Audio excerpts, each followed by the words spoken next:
Hello friends, this is Mohini and welcome to my channel education that inspires. So friends, जैसा कि आप सब जानते हैं कि आपका एग्ज़ाम आने ही वाले हैं। सिर्फ और सिर्फ 10 डेज़ बचे हैं आपके एग्ज़ाम में।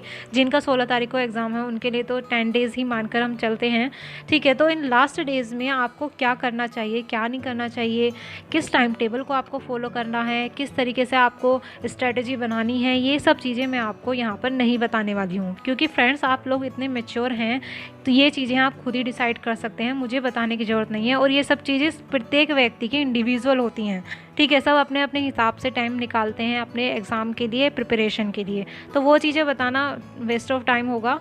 तो अगर ये सब चीज़ें मैं आपको नहीं बताने वाली हूँ तो फिर मैं आपको बताऊँगी क्या। सो फ्रेंड्स, यहाँ पर मैंने सिर्फ और सिर्फ कुछ पॉइंट्स रखे हैं आप लोगों के लिए जो मैं आप लोगों तक पहुँचाना चाहती थी, जिससे कि आपको एग्ज़ाम की प्रिपरेशन में लास्ट मोमेंट में हेल्प मिल जाए और आपका एग्ज़ाम अटैम्प्ट करने में भी आपको हेल्प मिले।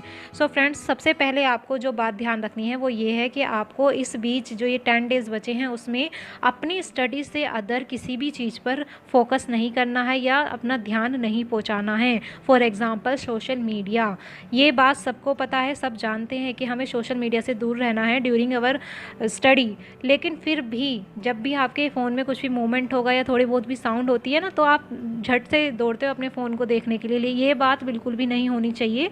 सिर्फ अपनी स्टडी पर फोकस कीजिए। जितने भी नोटिफिकेशंस हैं सोशल मीडिया से रिलेटेड सबको ऑफ़ कर दीजिए, चाहे वो व्हाट्सएप हो, टेलीग्राम हो या जो भी है।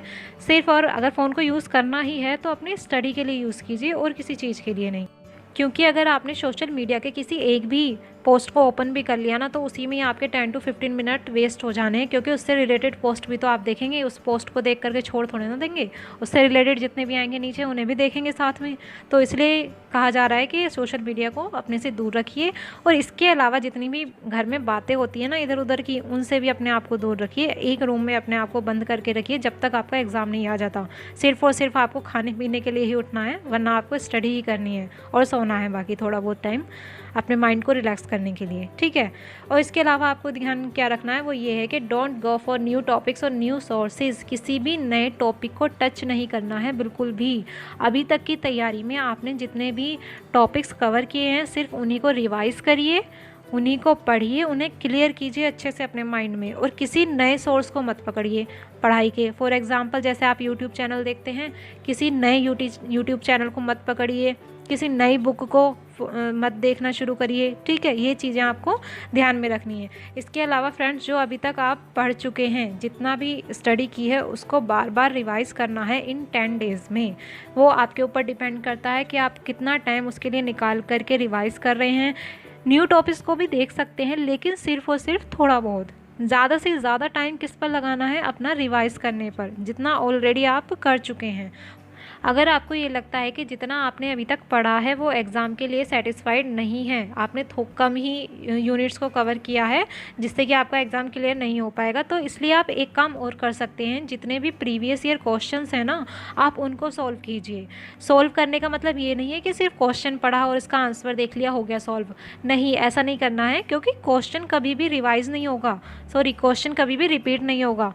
अगर पहले आया हुआ है तो आने के चांस 1 या 2 क्वेश्चन ही आ सकते हैं, बाकी रिपीट नहीं होते हैं कभी भी। रिपीट क्या होते हैं? टॉपिक्स रिपीट होते हैं, ठीक है। जिस भी टॉपिक में से वो क्वेश्चन आया हुआ है उस टॉपिक के कॉन्सेप्ट को आपको क्लियर करना है अपने माइंड में। चाहे आप गूगल से सर्च करिए या यूट्यूब पर सर्च करिए या फिर किसी बुक में से सर्च कीजिए या अपने किसी टीचर से पूछिए, आपको वो टॉपिक क्लियर होना चाहिए अपने माइंड में, ठीक है। तो जितने भी टॉपिक्स आप क्लियर करेंगे प्रीवियस ईयर क्वेश्चंस के थ्रू, डेफिनेटली मैं कह रही हूँ उसमें से क्वेश्चन ज़रूर लगेंगे आपके और आपका एग्ज़ाम ज़रूर क्लियर होगा, 100% होगा। इस बात की गारंटी मैं आपको देती हूँ, अगर आप प्रीवियस ईयर क्वेश्चन के में से जितने भी कॉन्सेप्ट हैं उनको क्लियर कर लेते हैं। और साथ ही साथ बाकी के जो 3 ऑप्शन होते हैं ना आंसर से अलग, उनको भी आपको क्लियर करना है, उनके कॉन्सेप्ट को। ये बात ध्यान रखिएगा, बहुत इंपॉर्टेंट बात है फ्रेंड ये। और एक बात और ध्यान रखिए, जब आप एग्ज़ाम को अटेम्प्ट करें ना, वहाँ पर आपको टाइम की शॉर्टेज बहुत महसूस होगी। क्यों होगी? क्योंकि जो भी आपको लगेगा कि ये क्वेश्चन मुझे नहीं आता, आप उस पर स्टक हो गए हैं, उसको आप क्या करते हैं, उसको सॉल्व करने की कोशिश करते हैं। क्योंकि मैं भी यही गलती किया करती थी जब मेरे एग्ज़ाम होते थे। उस क्वेश्चन पर हम अपना बहुत ज़्यादा टाइम लगा देते हैं सॉल्व करने के लिए, जिससे कि बाकी का टाइम निकल जाता है। हम बेशक कितना भी सोच लें कि हम स्टक नहीं होंगे, स्किप कर देंगे क्वेश्चंस को जो हमें नहीं आते हैं, लेकिन फिर भी हम उस पर अटक जाते हैं और हम चाहते हैं कि उसे सोल्व करें वहीं के वहीं, चाहे हमें कोई भी लॉजिक लगाकर सोल्व करना पड़े। लेकिन ये गलती आपको नहीं करनी है। आपको क्या करना है, उसे छोड़ देना है। सिर्फ जो एक नज़र में आपको येस और नो वाला हिसाब होना चाहिए। एक नज़र देखते ही आपको अगर लगता है ये मुझे आता है तो उसे टिक कर दीजिए, अगर नहीं आता है तो आगे निकल जाइए, ठीक है। उसे दोबारा से कर लीजिएगा बाद में, या फिर रिव्यू में छोड़ दीजिए। रिव्यू में डाल देते हैं ना, अब तो ऑनलाइन एग्ज़ाम होने लगा है तो इसीलिए, ठीक है। ये चीज़ ध्यान रखिएगा बिल्कुल याद से। अगर इन लास्ट डेज़ में भी आप मोटिवेट नहीं हो पा रहे हैं अपनी पढ़ाई को लेकर के, तो आपको सिर्फ और सिर्फ एक बात याद रखनी है फ्रेंड्स, जब आपने नेट एग्ज़ाम की प्रिपरेशन स्टार्ट की थी वो किस लिए की थी। कुछ ना कुछ आपका गोल रहा होगा, या तो पेरेंट्स की खुशी के लिए या अपने करियर के लिए। किसी ना किसी वजह से आपने नेट एग्ज़ाम की प्रिपरेशन स्टार्ट की होगी। सिर्फ और सिर्फ उस वजह को याद करिए और अपने एग्ज़ाम की तैयारी में जुट जाइए। सिर्फ ये 10 दिन बचे हैं, इसमें आपको कर दिखाना है जो भी करना है।